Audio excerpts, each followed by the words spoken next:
Mon fils m'a laissé dehors, sous la pluie. Je venais tout juste de sortir de l'hôpital après une pneumonie et une surveillance cardiaque légère. Mes mains tremblaient. Mon vieux gilet de la clinique de la Porte d'Argent, Ezust Capu, était trempé et l'encre de mon enveloppe de sortie commençait à couler. Papa, 10 minutes et je suis là, m'avait promis Vince.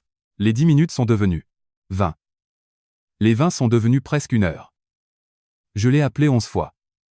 Au 11e appel, il a enfin décroché. Papa, prends un taxi, dit-il. Je suis avec de vrais professionnels. Puis il a raccroché. Un bénévole nommé Erneux Maros m'a trouvé tremblant près du trottoir avant que la pluie ne finisse ce que la pneumonie avait commencé. À l'intérieur, une infirmière, Carola Jennings, a séché mes papiers et a rédigé un rapport d'incident. Cette clinique avec laquelle Vince essayait d'impressionner les investisseurs valait plus de 850 millions de forains, bâtiments et droits de bail, compris. Il avait juste oublié quel nom figurait encore sur le titre de propriété. Bienvenue sur la chaîne, le dernier acte de vengeance. Dites-moi, d'où vous regardez cette histoire et quelle heure il est chez vous. Prenez soin de votre santé pendant que vous écoutez. Car avant même que mes vêtements ne soient secs, la directrice de la clinique m'a appelé pour murmurer « Monsieur, il faut que vous voyiez ce qu'il s'apprête à signer. Jamo pella zola antihoni. Joj hetvennégy ans, jesu is néetje grandien hungrie, et je vis à Szeged depuis assez longtemps pour savoir que la Grande Plaine peut vous surprendre avec une pluie glaciale, même en mai. Pendant la majeure partie de ma vie active, j'ai vendu et livré du matériel médical. Ce n'était pas un travail prestigieux. Des tables d'examen, des tensiomètres, des tabourets à roulettes, des concentrateurs d'oxygène, des armoires métalliques qui rayaient. Toujours les cadres de porte, peu importe la prudence des 2 hommes qui les portaient. Je n'étais pas médecin. Je n'ai jamais prétendu l'être. Mais après 35 ans à parcourir les dispensaires de campagne, les centres de rééducation et les cabinets familiaux, j'ai appris une chose que les gens en costume oublient. Souvent, les malades remarquent tout. Ils remarquent si l'accueil prononce leur nom avec gentillesse. Ils remarquent si les chaises de la salle d'attente leur font mal au dos. Ils remarquent si le médecin les regarde eux, ou sa montre. Ma femme, Anga, comprenait cela mieux que quiconque. Anga Tiani était réceptionniste en clinique avant de devenir bénévole en santé communautaire. Elle avait le don de faire sentir aux patients anxieux qu'ils n'entraient pas dans une entreprise, mais dans un lieu où quelqu'un se souvenait encore qu'il était humain. Elle savait qui avait besoin d'instructions en gros caractère, qui ne pouvait pas se permettre de racheter ses médicaments avant vendredi, jour de la retraite, qui prétendait avoir quelqu'un pour le raccompagner alors qu'il prévoyait de s'asseoir sur un banc pour attendre un voisin. Anga disait toujours « La médecine cesse d'être sainte quand les malades deviennent des chiffres avant d'être des noms ».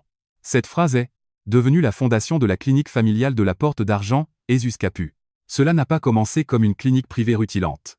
Nous avons débuté dans un centre médical fatigué avec une moquette décolorée, des chaises, dépareillées et une porte d'entrée qui coinçait dès que le temps changeait. J'ai aidé à fournir les premières tables d'examen au prix coûtant. Puis j'ai aidé pour les armoires, les lampes, les réparations. Finalement, via la société Tiani Immobilier Cafet, j'ai acheté le bâtiment et j'ai accordé à la clinique un bail à long terme pour qu'elle puisse survivre.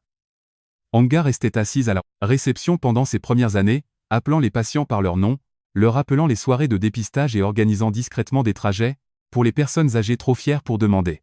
Quand Vince a terminé ses études de médecine et est revenu à Szeged, nous étions fiers, plus que fiers. Anga a pleuré le premier jour où Vince est entré à la clinique en blouse blanche. Il a déjà l'air fatigué, murmura-t-elle. Ça veut dire qu'il est officiel, répondis-je. Elle m'a donné un coup de coude. Pour ça. À l'époque, Vince comprenait encore ce qu'était cette clinique. Il travaillait tard. Il appelait les patients âgés après des diagnostics difficiles. Une fois, il a traversé la ville pour aller voir un veuf qui avait manqué 2 rendez-vous après le décès de sa femme. C'était le fils dont je me souvenais. C'était le médecin en qui Anga croyait. Mais le temps change les gens de manière silencieuse avant de le faire, bruyamment. Après le décès de Anga en 2021, Vince a commencé à parler différemment. Il parlait de volume, de marge, de cycle de revenus, de positionnement de marque et de partenariat corporatif. Je suppose qu'on ne peut pas payer les infirmières avec de beaux souvenirs. Mais Anga m'avait prévenu vers la fin. Ne le laisse pas polir le nom si fort qu'il en efface l'âme. Je lui avais dit que Vince savait ce qu'il faisait. Elle m'avait regardé avec la patience fatiguée d'une femme qui nous avait aimés assez longtemps pour connaître nos faiblesses. Il sait ce qu'il fait maintenant, dit-elle. Ce n'est pas la même chose que de savoir ce qu'il fera plus tard. Puis Claudia, la femme de Vince, a pris de plus en plus de place. Elle se présentait comme consultante en opération et stratégie de marque. Elle voulait des murs plus nets, des écrans digitaux, moins de vieilles photographies, moins d'histoires, d'héritage, comme elle les appelait. Un après-midi, elle a regardé mon vieux gilet de la clinique et a dit « Ce logo donne à la clinique l'air d'un dépliant de charité ». Vince ne m'a pas défendu. Il a juste dit « Papa, Claudia veut juste que nous ayons une image plus moderne. » Une image plus moderne? J'aurais dû lui demander quel genre d'image nécessitait d'effacer ma femme. Mais les pères cherchent des excuses pour leur fils. Nous appelons l'ambition du stress. Nous appelons la froideur de la pression. Nous appelons l'irrespect une mauvaise journée. J'ai laissé Vince diriger la clinique parce que je voulais qu'il sente qu'il avait construit quelque chose. C'était être mon erreur, car je n'ai jamais possédé le diplôme de Vince ni son talent. Mais je possédais le bâtiment, le bail et l'accord qui gardaient les portes de la clinique ouvertes. Et après cette pluie devant l'hôpital, j'ai commencé à me demander si mon fils avait oublié la différence. Vince Tiani n'était pas un mauvais médecin. Je dois le dire avant de dire quoi que ce soit d'autre. La douleur peut rendre un père injuste, et j'ai essayé de ne pas le devenir. Mon fils connaissait son métier. Il pouvait écouter un thorax et entendre le problème avant que le patient n'avoue qu'il avait peur. Il expliquait les résultats sans que les gens se sentent stupides. Une fois, il était resté 2 heures après la fermeture pour une vieille dame, tante Darlene, parce qu'elle avait peur de rentrer chez elle après un pic de tension. C'était le Vince que j'avais élevé. Mais en 2026, la clinique a commencé à l'épuiser. Les assurances refusaient des choses autrefois simples. Les patients manquaient des rendez-vous parce que l'essence et les courses rongeaient leur budget. Les infirmières partaient pour de grands systèmes privés pour de meilleurs avantages. À 3 km, un centre d'urgence corporatif s'est ouvert avec des panneaux brillants, des prises de rendez-vous en ligne et des publicités qui faisaient paraître notre clinique comme un vestige du siècle dernier. Vince détestait cela. Il détestait se sentir petit. Et Claudia le détestait encore plus. Elle a commencé à venir avec des palettes de couleurs, des plans de restructuration et des termes comme « flux de patients ». Elle disait que les vieilles photos communautaires de Hanga rendaient la clinique obsolète. Une fois, je l'ai entendu dire à Vince « Les patients n'ont pas besoin de voir ton père traîner ici comme un cas social ». Vince m'a vu près de la réserve. Il a eu honte une demi-seconde. Puis il a dit « Papa, elle ne pensait pas ça comme ça. Ça a fait plus mal que s'il avait été d'accord avec elle, car défendre la cruauté par la douceur est juste une autre façon de la laisser s'installer. Ma petite fille, Abigail, le voyait aussi. Elle avait 17 ans et travaillait à la réception ce printemps-là. Elle avait les yeux de Hanga, vifs, bienveillants et impossibles à tromper. Un après-midi, elle m'a demandé « Grand-père, pourquoi papa parle-t-il mieux aux investisseurs qu'aux patients qui ne peuvent pas payer ?» J'aurais dû répondre. Au lieu de cela, j'ai dit « Ton père est sous pression ». Abigail a regardé le bureau de Vince. La pression ne rend pas toujours les gens méchants. Non, en effet. Elle montre seulement ce qu'ils sont prêts à tolérer. Le jour où on m'a laissé devant l'hôpital, Vince n'était pas en chirurgie. Il n'y avait pas d'urgence. Il était dans la salle de conférence privée avec Claudia et une femme nommée Marcy Klein, du groupe Étoile du Nord Santé. Abigail était à la réception quand elle a vu le téléphone de Vince s'allumer. Papa. Elle m'a raconté plus tard qu'il avait sonné une fois, puis une autre, puis encore. Au 5e appel, elle est entrée dans la salle et a murmuré « Papa, grand-père appelle ». Vince a regardé le téléphone. Puis il l'a retourné, face contre table. Claudia s'est penchée vers Abigail et a dit « Tout va bien. Ton père est enfin dans une pièce avec des gens sérieux, des professionnels ». Ces mots flottaient déjà dans la pièce avant que Vince ne me les dise. Abigail est restée là avec ses dossiers pendant que Marcy Klein parlait de croissance régionale et d'alignement de marque. Vince hochait la tête comme si chaque phrase était une porte vers le futur qu'il pensait mériter. Pendant ce temps, j'étais devant l'hôpital sous le ciel gris de Szeged, essayant de garder mon sac de médicaments au sec. 11 appels. Abigail les a comptés parce qu'elle ne pouvait pas détacher son regard. Elle m'a dit que la mâchoire de quoi Vince se crispait chaque fois que le téléphone s'illuminait. Non pas comme un homme qui ne savait pas, mais comme un homme qui espérait que la vieille obligation arrêterait d'interrompre la nouvelle opportunité. Après la réunion, Abigail m'a écrit « Grand-père, papa a vu tes appels ». Il a retourné le téléphone. J'étais assis à ma table de cuisine, lisant ce message, alors que mes papiers de sortie séchaient devant moi. L'encre avait traversé les instructions. Il y avait encore de l'eau sous l'étiquette de mes pilules. Pendant un moment, je n'ai pas bougé. Puis j'ai posé ma main sur la table. Il n'a pas manqué mes appels, ai-je dit à la cuisine vide. Il a choisi la pièce où je ne compte pas. C'est alors qu'un message de Béa Rosta, la directrice, est arrivé, utilise la porte arrière demain. S'il te plaît, ne dis rien à Vince. Ils ont retiré le mur de Hanga aujourd'hui. J'ai fixé ces mots plus longtemps que prévu. La pluie avait séché sur mon gilet, mais quelque chose de plus froid circulait en moi.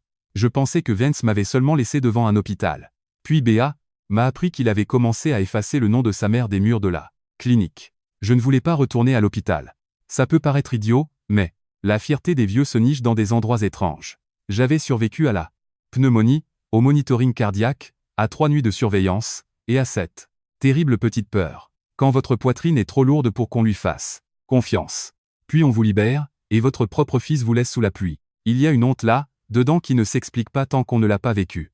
On n'a pas honte d'avoir fait quelque chose de mal. On a honte parce que quelqu'un d'autre a rendu votre vulnérabilité visible. J'étais resté sur le trottoir, serrant mon sac contre moi. La pluie n'était pas une tempête. C'était pire, froide, constante, patiente. Le genre de pluie qui traverse le tissu sans élever la voix. Mon gilet et juste capou collait à mes épaules. Le vieux logo s'était assombri avec l'eau, et l'encre bleue bavait sur le papier. J'ai vu l'heure de mon rendez-vous de contrôle devenir un flou. Cela m'a fait plus peur que prévu. Les instructions comptent quand on est vieux. Une erreur de dosage, un signe d'alerte manqué, c'est la différence entre la guérison et un nouveau voyage en ambulance. J'ai essayé de rappeler Vince. Je suis tombé sur sa messagerie. Je n'ai pas laissé de message. Qu'aurais-je pu dire? S'il te plaît, souviens-toi que tu as un père. Souviens-toi que la médecine ne se fait pas que dans des salles de conférences. C'est Erne Maros, un bénévole en gilet bleu, qui m'a remarqué. Un homme aux épaules larges, aux cheveux gris, avec la marche prudente de quelqu'un qui a passé sa vie à conduire des gens et à juger s'ils étaient assez stables pour être laissés seuls. Monsieur, depuis combien de temps êtes-vous là? Demanda-t-il. Pas longtemps, mentis-je. Il regarda mon enveloppe mouillée, puis mes mains tremblantes. Je suis chauffeur de bus à la retraite, dit-il. Mais apparemment, je ramasse encore des hommes abandonnés par mauvais temps. J'aurais dû être offensé. Au lieu de cela, j'ai failli rire. J'attends mon fils, dis-je. Erne regarda le trottoir vide. On dirait que votre fils a perdu cette dispute. Mes jambes ont fléchi. Pas de façon dramatique, juste, assez pour qu'Erne arrête de plaisanter. Il a pris mon sac. On retourna. L'intérieur. Je vais bien. Non, monsieur. Vous êtes mouillé, vous avez froid, vous venez de sortir de l'hôpital et vous mentez très mal. Cela ressemblait tellement à ce que Anga aurait dit que je l'ai laissé me guider à travers les portes coulissantes. L'air chaud m'a frappé le visage. Pour une raison inconnue, c'est là que l'humiliation a empiré. Dehors, la pluie me cachait. À l'intérieur, les gens voyaient. Carola Jennings était à l'accueil. Elle était l'infirmière qui avait vérifié mes papiers avant mon départ. Voix ferme, main douce. Son visage a changé en me voyant. Monsieur Tiani, je vais bien, dis-je automatiquement. Carola a regardé Erne. Il a secoué la tête. C'était tout ce dont elle avait besoin. Carola a pris le sac, vérifié l'étiquette, puis le dossier. Qui devait venir vous chercher? Personne. Elle a attendu. Les bonnes infirmières savent que le silence est parfois la première réponse honnête. Mon fils a eu un empêchement, dis-je enfin. Carola a regardé mon téléphone sur le comptoir. L'écran brillait avec le journal d'appel. Vince Tiani, 11 appels. Sa bouche s'est contractée. Un empêchement 11 fois. J'ai détourné le regard. Elle m'a pas fait honte. Elle m'a simplement installé dans une chaise, a pris ma température, ma respiration, et a mis une couverture sèche sur mes épaules. Puis elle a commencé à taper dans le système. Qu'est-ce que vous écrivez? Demandai-je. Un rapport d'incident. Je ne veux pas d'ennui.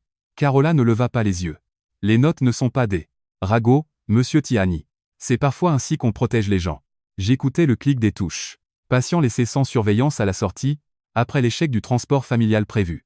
Enveloppe de sortie trempée.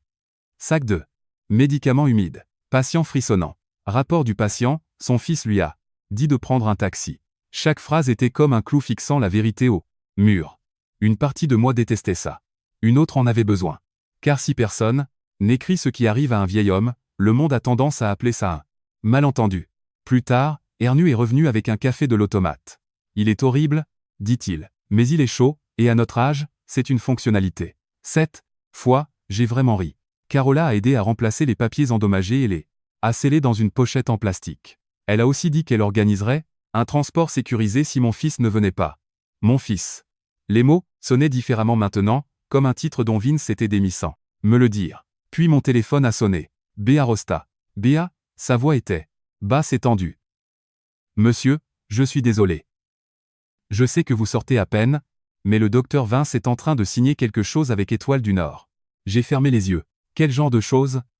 Un projet de transfert, une modification du bail, une révision des soins communautaires. Votre nom n'est pas là où il devrait être. La pièce est devenue silencieuse autour de moi. B. Ralentit. Je ne peux pas, murmura-t-elle. Il vous appelle. Dans les documents, une partie irritée non opérationnelle. Un instant, j'ai oublié la couverture sur mes épaules. J'ai oublié la pluie. J'ai oublié la pneumonie. Une partie irritée. C'est ce que j'étais devenu dans les papiers de mon fils. Pas un père, pas un fondateur, pas l'homme qui avait acheté le bâtiment quand la clinique ne pouvait même pas payer les ampoules. Une partie irritée. J'ai regardé l'enveloppe mouillée. L'encre avait coulé. Mon nom était presque illisible. Et soudain, les deux choses se sont connectées. Sur le trottoir, Vince avait laissé la pluie m'effacer. À la clinique, il laissait la paperasse faire de même. On m'avait laissé dehors comme un patient oublié. Maintenant, on m'effaçait de ma propre clinique comme une vieille ligne budgétaire. Carola m'a fait rentrer avec un service de transport hospitalier ce soir-là. Pas Vince, pas une voiture de la clinique, pas le fils médecin qui avait promis 10 minutes. Un inconnu m'a aidé à porter mes médicaments jusqu'à ma porte. Cette pochette en plastique était un acte de bonté. Un mince morceau de plastique, faisant ce que mon fils n'avait pas fait, protéger quelque chose de fragile. À l'intérieur de ma maison, j'ai enlevé mon gilet mouillé. J'ai lissé l'enveloppe. Il y a des moments où une maison est trop calme. Pas paisible, accusatrice. Le mug de Hanga était encore sur l'étagère. Ses lunettes de lecture dans le tiroir. La vieille photo de nous deux à l'ouverture près de la fenêtre. Tous deux plus jeunes. Tous deux assez fous pour croire que la gratitude durait plus longtemps que l'ambition. À 20, mon téléphone a vibré. Abigail. Elle n'a pas écrit, elle a appelé. Grand-père, je suis à la maison, mon chéri. Tu vas bien? Je suis sec.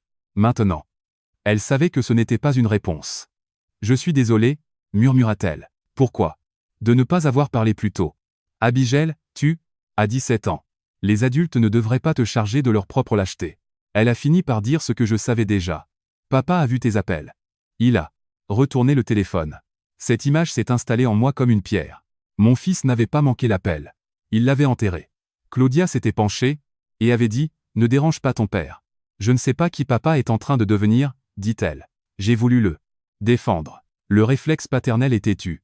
Même après avoir été blessé, je cherchais encore du côté du stress, du burn-out, de n'importe quoi pour adoucir le tableau. Mais je me suis souvenu de sa voix, prends un taxi. Je suis avec des pros. Laissez-moi vous demander. Si votre propre fils vous promet de venir vous chercher, vous laisse sous la pluie, ignore 11 appels puis vous dit de prendre un taxi parce qu'il est avec de vrais professionnels. Est-ce que vous pardonneriez cela en appelant ça du stress? Ou est-ce que vous demanderiez enfin ce qu'il cache? Je suis resté assis dans ma cuisine, la pneumonie me grattant encore la gorge. La loyauté des vieux parents est une chose terrible. Parfois, nous protégeons précisément les enfants qui nous apprennent à quel point nous ne sommes plus protégés. Abigail a continué. B a dit de ne pas parler à la clinique demain. Elle veut te montrer des documents d'abord. Sur Étoile du Nord? Oui, un silence. Et grand-père? Ils ont enlevé le mur de Hanga. La pièce a changé, autour de moi. Le mur de Hanga. Ce n'était pas grand-chose. Quelques photos, une coupure de presse sur la première soirée de dépistage gratuit, des cartes de remerciements et un panneau que Hanga avait peint elle-même. Les soins communautaires signifient les appeler par leur nom. Ce mur n'était pas de la décoration. C'était une promesse. Qui l'a enlevé? Claudia a demandé à Otis, le concierge, avant la visite des investisseurs. Papa ne l'a pas arrêté. Évidemment. C'était le schéma. Vince n'avait pas besoin de tenir le marteau. Il lui suffisait de rester dans la pièce pendant que les autres frappaient. J'ai appelé Béa. B, dis-moi où aller. Sa voix est devenue basse. Passe par la porte du personnel demain avant l'ouverture. S'il te plaît, n'utilise pas l'entrée principale. Pourquoi? Parce que Vince ne sait pas que je t'ai appelé. Et parce que les papiers ne concernent pas que le branding. Elle soupira. Le projet appelle le programme de Hanga une activité héritée à faible marge. J'ai regardé la vieille photo. Hanga souriant à l'accueil. Vince au second plan, jeune et fier. Moi tenant un carton de tensiomètre comme un imbécile qui pensait que le matériel et le sacrifice construisaient une loyauté éternelle. Monsieur Tiani, je suis désolé. Ne le sois pas, Béa. Ne sois pas désolé de dire la vérité. Je suis resté assis jusqu'à minuit passé. Mon gilet était encore humide, l'encre encore baveuse, et le mur de hanga avait disparu. Je pensais que Vince m'avait seulement laissé devant un hôpital. Puis j'ai réalisé qu'il avait commencé à effacer chaque endroit où le nom de sa mère lui rappelait encore qui il était. Autrefois. Le lendemain, avant l'aube, j'ai conduit jusqu'à la clinique. Je n'aurais probablement pas dû conduire. Carola m'aurait grondé. Hanga aurait caché mes clés dans le pot à farine. Mais on ne peut rester assis près d'un papier mouillé qu'un certain temps avant d'avoir besoin de voir où s'écrit le prochain mensonge. Le parking était presque vide. L'enseigne disait toujours « clinique familiale ». De la porte d'argent, mais dans la lumière grise du matin, elle semblait différente. Pas cassée, juste étrangère, comme un visage avec trop de maquillage. Je me suis garé à l'arrière. Je me souvenais avoir reculé mon fourgon ici avec un gars m'attendant avec un café, comme si nous ouvrions un hôpital universitaire au lieu d'un dispensaire en difficulté. C'était de bons jours. Dur, mais bon. Béa m'a ouvert la porte. Elle a regardé par-dessus son épaule. Ça en disait assez. Entrez vite. Béa gérait l'accueil depuis 18 ans. Elle connaissait chaque code d'assurance, chaque patient grincheux, le café préféré des infirmières, et chaque fois que Vince prétendait qu'un problème était opérationnel alors qu'il était moral. Elle m'a guidé par le couloir arrière. Ça sentait le désinfectant, le tonnet, la peinture fraîche. La peinture fraîche m'inquiétait.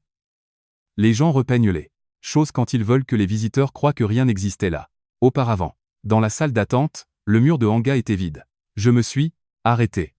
L'espace semblait plus grand qu'il ne devrait. La peinture en dessous était plus claire là où les cadres l'avaient protégée pendant des années. Un rectangle fantôme. C'était tout ce qu'il restait. Mais je le voyais encore dans mon esprit. La photo de hanga, la coupure de presse, la carte de tante Darlene. Maintenant, il n'y avait qu'un écran plat faisant défiler des photos de banque. D'images de parfaits inconnus souriants. Je suis désolé, murmura B. Où l'ont-ils mis? Dans la réserve B. J'ai hoché la tête. Si je parlais trop vite, ma voix me trahirait. Biyama. Emmené dans le petit bureau où hanga gardait autrefois des tickets de bus pour les patients qui n'avaient pas de trajet. Sur le bureau, un dossier, partenaire de santé Étoile du Nord. Béa l'ouvrit. J'ai fait des copies. Avant que Claudia ne verrouille le disque partagé. J'ai lu, lettres, d'intention, résumé de transition, alignement de gouvernance.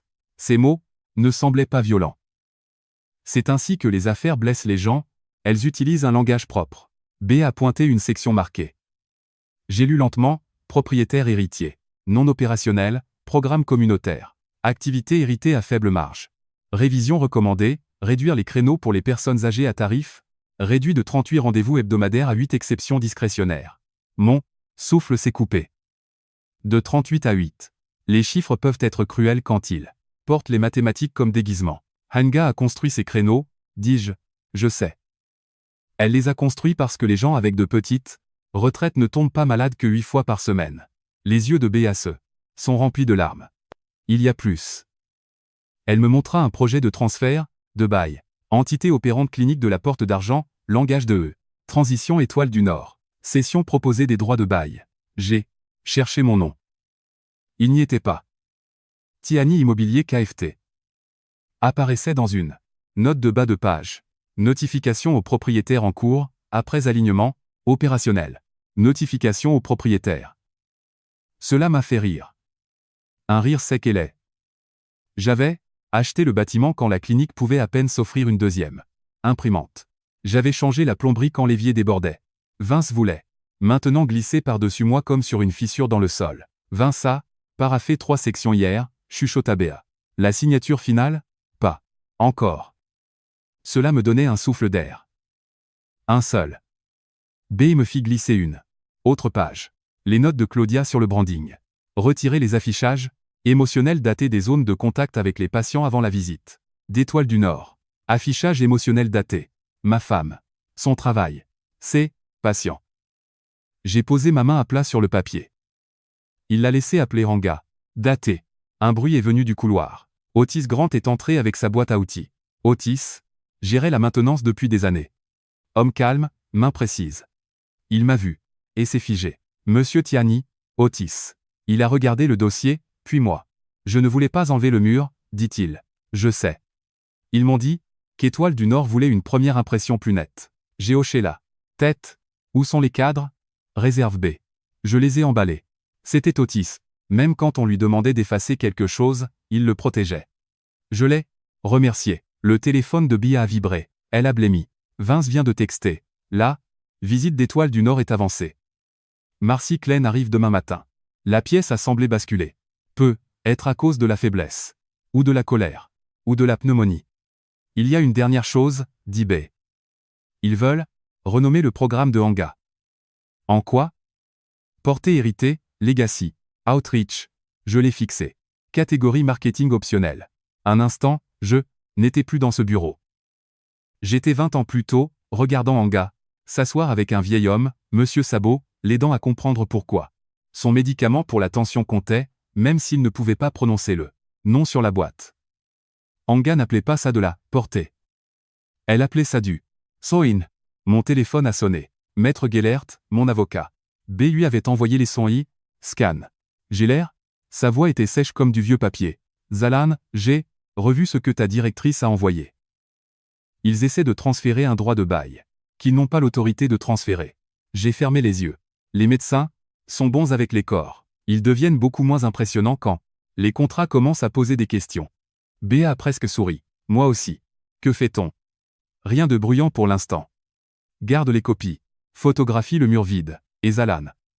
Ne laisse pas Vince savoir ce que tu sais. Avant que j'ai revu l'acte fondateur. Compris. Après avoir raccroché, B m'a tendu un dossier scellé. Tout ce que Vince espérait que je ne verrais jamais. Je l'ai glissé sous mon bras à côté de la pochette plastique contenant mes papiers de sortie ruinés. Un dossier trempé par la pluie, un dossier sec comme une trahison. En marchant vers la porte, j'ai regardé une dernière fois ce mur vide. Pour la première fois depuis le trottoir de l'hôpital, je me suis souvenu que j'étais l'homme dont le nom tenait la porte ouverte. Maître Gellert est venu chez moi l'après-midi même avec une mallette en cuir. Il n'a pas perdu de temps. Avant de commencer, Zalan, souviens-toi d'une chose. Quoi?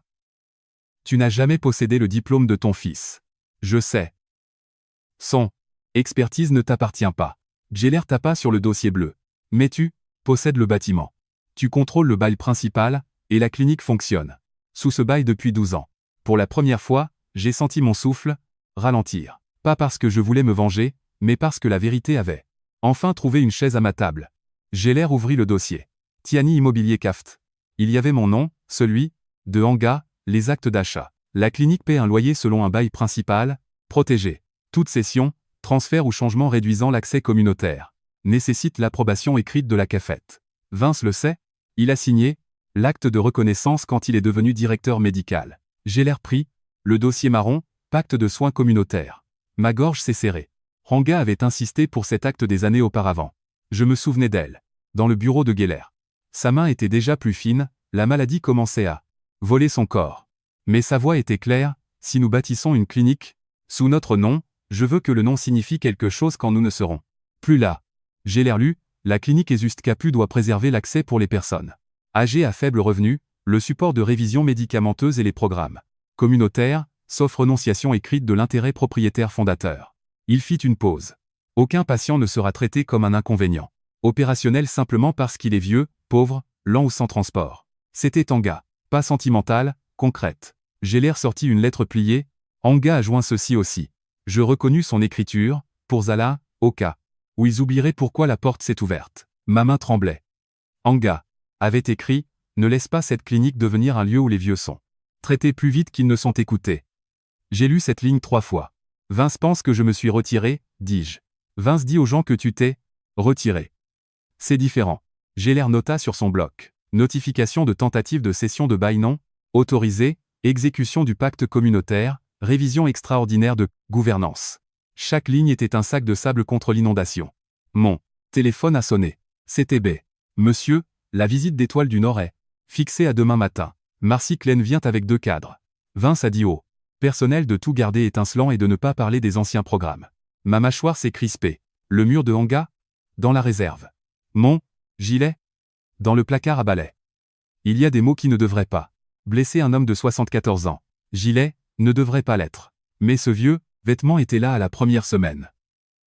La manche portait encore la tache de café de la première saison de grippe. Gellert parla vers le téléphone. B. N'affronte personne. Note qui est là. S'ils veulent faire signer quoi que ce soit, envoie-le-moi immédiatement. Oui, maître. Et B. Merci de l'avoir appelé. Hanga me virait du paradis, si je ne l'avais pas fait. J'ai souri. Une fois qu'il a raccroché, Gellert a fermé les dossiers. Demain, Reste chez toi, Zalan. Tu sors de l'hôpital, tu dois te reposer. Non, dis-je, c'est exactement pour ça que je dois être à la clinique. Geller soupira. Tu es aussi têtu que ce que disait Anga. Anga disait que j'étais fiable. Elle m'enjolivait. J'ai relu la lettre. Mon corps était fatigué, mes poumons me faisaient mal. Mais quelque chose à l'intérieur s'était stabilisé. Ce n'était pas de la haine est utile, mais ne dure pas. C'était un but. Mon fils m'avait traité comme un vieux débris, bon à rester sous la pluie. Mais la clinique vivait sous mon toit. Et demain, Vince allait faire visiter à des inconnus des pièces que ma femme avait construites avec des noms, pas des chiffres. Je suis arrivé avant les gens d'Étoile du Nord. Mes poumons étaient encore tendres, chaque pas me forçait à respirer comme un homme qui prétend ne pas être plus faible qu'il ne l'est. Abigail m'a ouvert. Son visage s'est décomposé. Grand-père, tu ne devrais pas être là. Je sais. Papa ne sait pas que tu viens. Je le sais aussi. La clinique était trop propre. Écran digital, photo de banque d'images. Le panneau communautaire avait disparu. La feuille de transport avait disparu. La note manuscrite de Anga, demandez-leur s'ils ont de quoi rentrer, disparu. Claudia dit qu'Étoile du Nord aime les espaces épurés, murmura Abigail. Épuré? Les gens appellent l'histoire désordre quand ils veulent une permission pour la jeter. Où est-ce? Demandai-je à B. Réserve B. Otis attendait à la porte avec ses outils et de la honte dans les yeux. J'ai tout emballé, dit-il. Il ouvrit la porte. Ça sentait la poussière et le carton. Et elle était là, Anga. Pas en personne, bien sûr, mais en morceaux. Sa photo encadrée posée contre un seau. L'article de presse emballé dans du plastique. Les cartes de remerciement liées par des élastiques. Et son panneau, face contre terre. Les soins communautaires signifient les appeler par leur nom. J'ai retourné le panneau. Ma main tremblait. J'avais vu Anga malade. J'avais vu Anga fatigué. Mais voir l'œuvre de sa vie empilée à côté des serviettes en papier. Ils ne m'ont pas seulement laissé sous la pluie, dis-je doucement. Ils avaient déjà commencé à effacer ma femme des murs. Personne ne répondit. Personne n'en avait besoin. Puis j'ai vu mon gilet sur un crochet. Pas plié, juste jeté entre un balai et des gants. La tache de café était là, le fil lâche, que Anga voulait toujours réparer aussi. J'ai touché la manche. Un instant, j'avais 30 ans de moins, je portais des tables, Anga riait parce que je m'étais cogné le tibia 2 fois. Puis j'avais de nouveau 74 ans, respirant prudemment, dans une clinique où mon fils avait fait de la place aux investisseurs au détriment de la mémoire. Excusez-moi, est-ce que la liste pour les tarifs réduits est vraiment fermée? Demanda une voix. C'était tante Darlene, une réceptionniste temporaire lui. Souriait, désolé, madame. Ces créneaux sont en cours de révision. Darlene cligna des yeux. En cours de révision? Je suis sorti de la réserve. Monsieur Tiani. Son visage s'éclaira de soulagement. Anga disait que cette clinique ne ferait jamais supplier les vieux 2 fois. Cette phrase m'a transpercé plus que n'importe quel document. Car c'était ça, la promesse de la clinique. C'est alors que la porte s'est ouverte. Vince est entré en costume sous sa blouse blanche. Claudia à ses côtés avec sa tablette. Derrière eux, Marcy Klein et 2 inconnus. Marcy me sourit professionnellement. Vous devez être Monsieur Tiani. Ravi de vous rencontrer enfin. Vince s'est figé. Le regard de Claudia s'est durci. On nous a dit que le propriétaire héritier s'était totalement retiré, continua Marcy, ignorant la tension. J'ai regardé Vince. Il ne dit rien, alors je regardai Marcy. Qui vous a dit ça? Elle hésita, puis montra Vince. Le docteur Tiani. Le silence qui suivit était de ceux qui font comprendre même aux étrangers qu'ils viennent de marcher dans une histoire de famille avec des chaussures de business. Papa, on peut se parler en privé? Demanda Vince. Non. S'il te plaît. Je l'ai suivi dans la salle d'examen numéro 3. Anga l'appelait la salle, calme. Vince ferma la porte. Il avait l'air épuisé. Une vraie fatigue. Celle des médecins que l'on loue pour leur force depuis trop longtemps. Papa, ne gâche pas tout. J'ai souri sans chaleur. Tu m'as laissé devant l'hôpital. Sous la pluie, Vince. Le gâchis est déjà fait. Ce contrat est la seule chose qui garde la clinique en vie. C'est ça que tu appelles en vie? Les gens utilisent souvent une vérité pour en cacher toutes les autres. Tu as construit une clinique pour une autre époque, dit-il. J'essaie de la sauver de la mort. J'ai brandi le panneau de Anga. Alors pourquoi pour la sauver faut-il enterrer ta mère dans une réserve? Il n'eut pas de réponse. Puis il dit ce que disent les gens désespérés, tu ne comprends pas ce qu'est la santé aujourd'hui. Peut être que je ne comprenais pas tout. Peut être que les petites cliniques se noyaient. Mais je comprenais ceci, Une clinique qui survit en oubliant pourquoi elle a ouvert n'a pas survécu.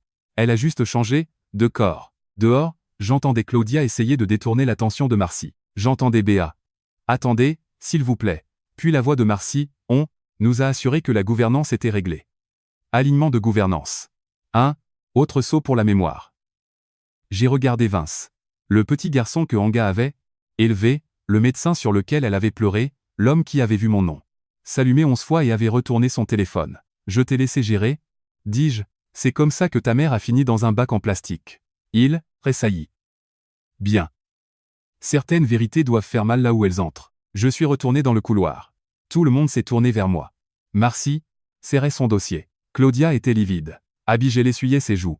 Otis montait la garde près de la réserve. J'ai regardé les morceaux du mur de Anga, puis le dossier d'Étoile du Nord, puis Vince. Je pensais qu'il m'avait laissé, sous la pluie parce qu'il avait honte de son vieux père. Mais en voyant le mur, dans la réserve, j'ai réalisé qu'il avait honte de tout ce qu'il avait construit. Après le départ de tout le monde, la clinique est devenue silencieuse. Un silence étouffé. Marcy Klein avait reporté la visite jusqu'à clarification. Les gens de bureau appellent les désastres des choses temporaires. Vince s'est enfermé dans son bureau, Claudia l'a suivi. Je suis resté devant le mur vide. Pour la première fois, j'ai senti une fatigue qui allait jusqu'aux os. Darlene était encore là. Vous devriez vous asseoir, dit B en apportant un café. J'ai assez attendu assis cette semaine. Darlene me regarda. Est-ce qu'ils vont vraiment supprimer nos rendez-vous? Béa répondit, le projet prévoit de passer de 38 à 8 créneaux par semaine. Darlene eut un petit rire. Pas parce que c'était drôle, mais parce que les vieux, rien parfois quand la peur arrive sous forme de paperasse. Ma tension ne devient pas optionnelle parce qu'un directeur aime les tableurs. C'était le problème. Les gens au salaire stable prennent souvent la vulnérabilité pour une mauvaise planification au lieu d'une survie. Béa posa un autre dossier. Restructuration prévue. Intégration Étoile du Nord, cible de compression des soins. Cible de compression, le besoin humain réduit à un jargon de bureau. Suppression du support médicamenteux, arrêt de la coordination des trajets, consolidation des contrôles de tension. Puis j'ai vu, prime de transition. Bonus lié à l'intégration réussie, Dr. Vince Tiani. En dessous, Claudia Tiani, honoraire de conseil en branding, 12 millions de forains. Ce chiffre m'a frappé plus que prévu. Claudia ne sauvait pas Vince. Elle s'apprêtait à profiter de lui. Il est au courant du bonus? Demandai-je. Béa hocha la tête. Marcy l'a mentionné pendant la réunion. Avant ou après mes appels? Le silence de B me répondit. Quelque chose de froid a bougé dans ma poitrine. Vince avait entendu mon téléphone sonner pendant que les investisseurs discutaient de ça, récompense pour être devenu le genre de médecin qui ne s'arrête plus pour les vieux. Abigail s'est approchée. Grand-père. J'ai plié le papier avant qu'elle ne voie les chiffres. Trop tard.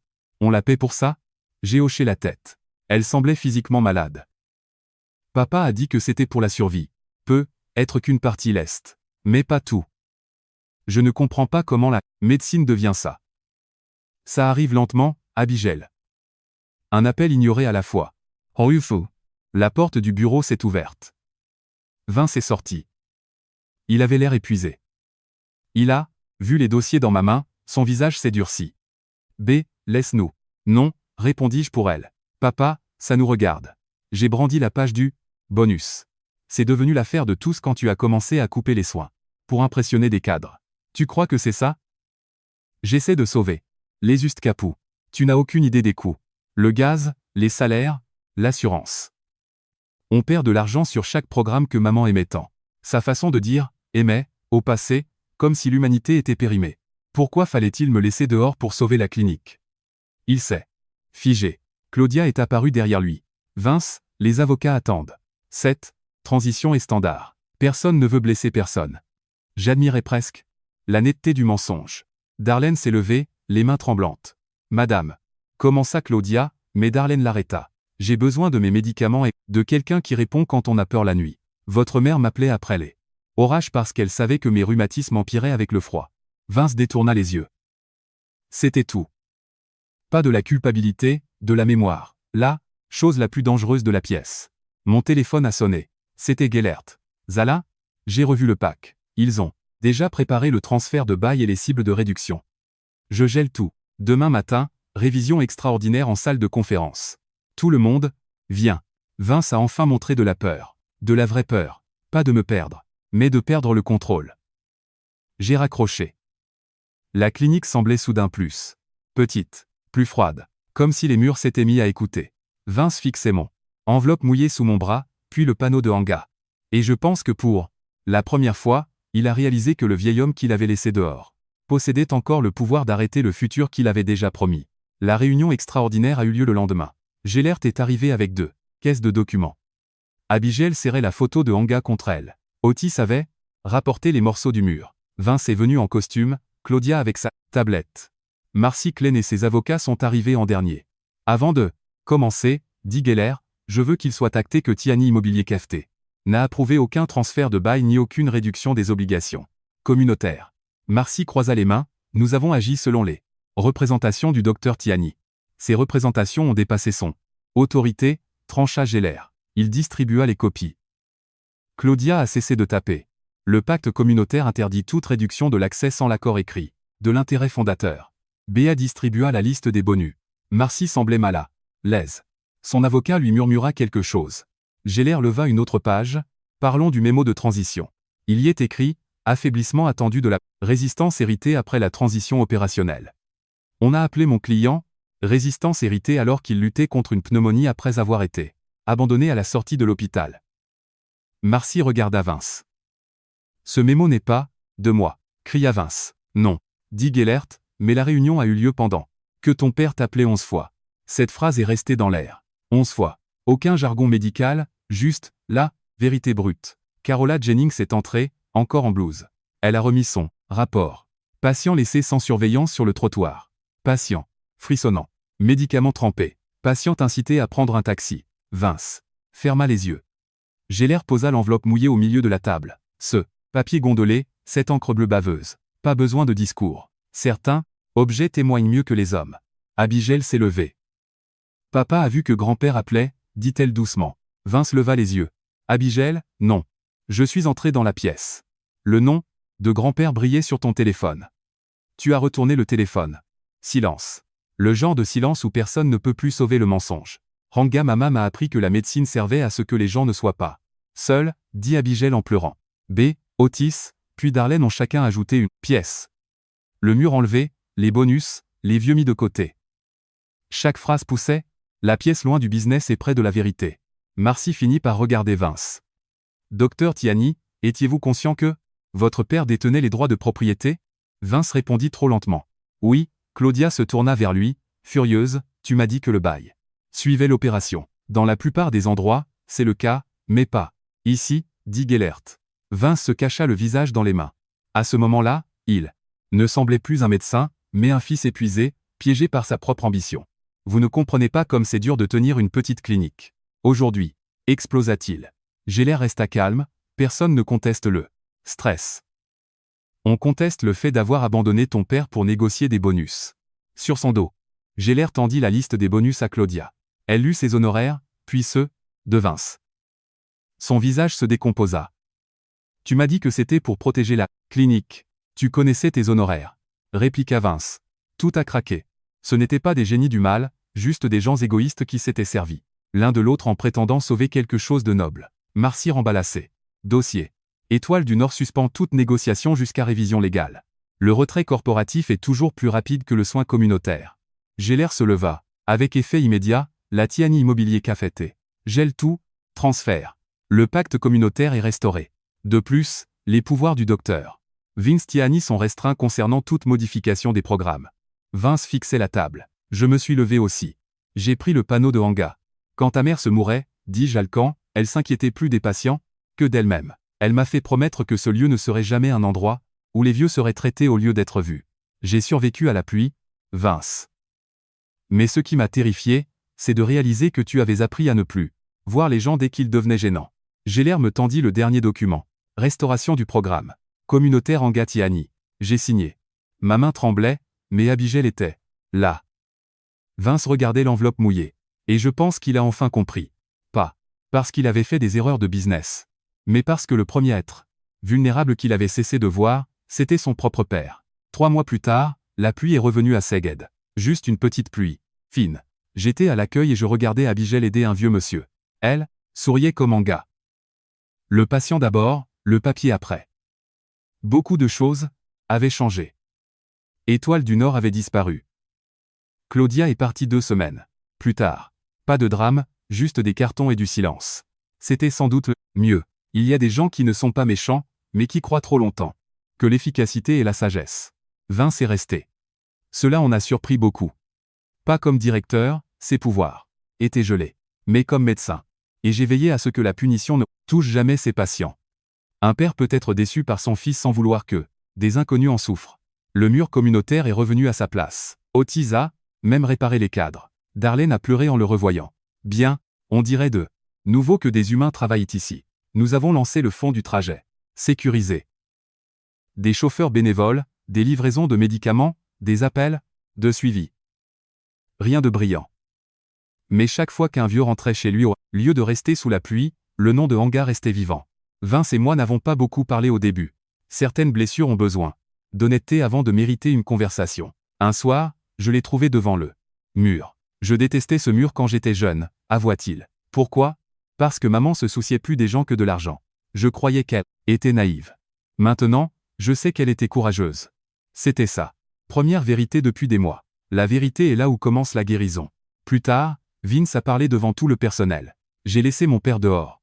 Parce que j'avais honte. Je croyais que les investisseurs préféraient la confiance à la compassion. Je croyais que moderniser signifiait effacer tous ceux qui semblaient faibles ou vieux. J'avais tort. Ce n'était pas du cinéma, c'était réel. Après, il est venu vers moi. Je ne m'attends pas à ce que tu me pardonnes tout de suite.